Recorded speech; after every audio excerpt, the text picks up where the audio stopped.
In a city with rising costs, a new stadium deal is frustrating for those who say they want to see more affordable housing. 10 Investigates' Emerald Morrow is at the Trop with what this plan could mean for cost of living in the area and for those who say they want justice for the former gas plant community.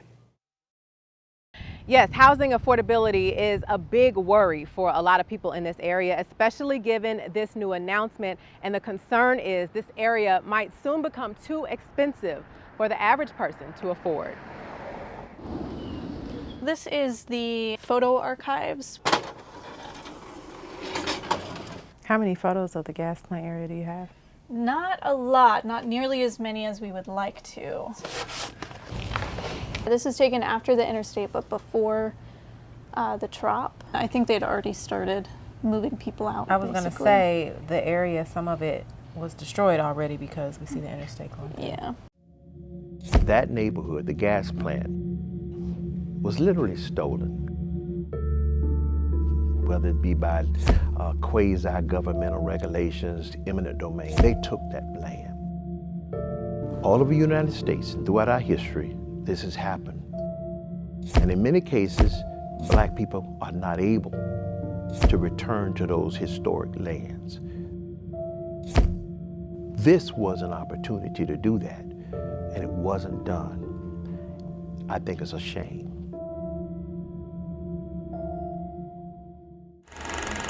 In the late 1970s, a city-approved redevelopment plan would change St. Pete's gas plant neighborhood forever.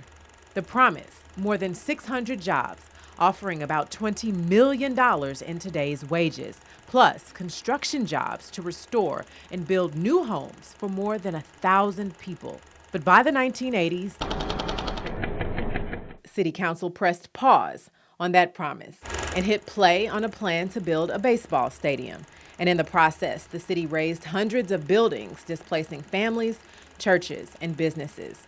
This type of displacement happened to Black and brown communities nationwide. This 1959 photo shows deputies dragging a woman from her home, which was bulldozed to build Dodger Stadium. There was this targeted way of putting pressure on people to get them out and to allow a whole new population to come in. I think it's borderline criminal. Bishop Manuel Sykes of Bethel Community Baptist Church is part of a group of city clergymen who've been very vocal about seeing a plan that honors the area's history now that the 86 acres around the Trop are set to be redeveloped. Because like in Atlanta with the Mercedes-Benz Stadium, critics like Sykes say promises of revitalization often fall short. But Mayor Ken Welch says he is committed to honoring the gas plant district, an area where he grew up. This is about generational change for our city moving forward. We have to get this right. He believes the Rays-Hines proposal he selected will do that better than the Sugar Hill plan those like Sykes preferred. The process was detailed and transparent, and as your mayor, I have done my homework. I am fully confident that this decision is the best path forward. The Rays-Hines plan calls for more than 6,300 homes. Most will be at market rate. About 1,450 will be income-based affordable units. Is 1,400 units enough, considering the entire community that had been living there before urban renewal?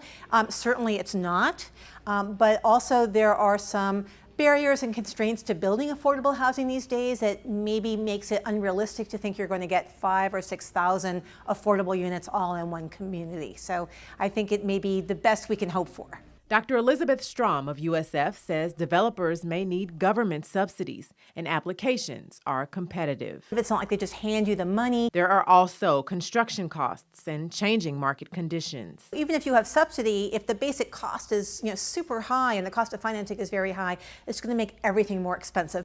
That's in a city already getting more and more expensive by the day, and luxury homes going up just about everywhere you look. 10 Investigates requested all new construction multifamily permits for downtown and around the Trop area going back to 2020. We got this list with values ranging from $1.7 million to $180 million, with most at $26 million or above.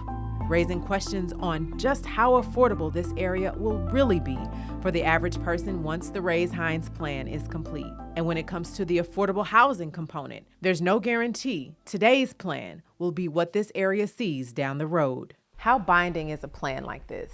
At this point, it's not binding at all. It's basically just, it's a proposal. Making those like Bishop Manuel Sykes fear a repeat of history. Choosing the Rays, who are not developers, even if they are in partnership with developers, to me was dead wrong.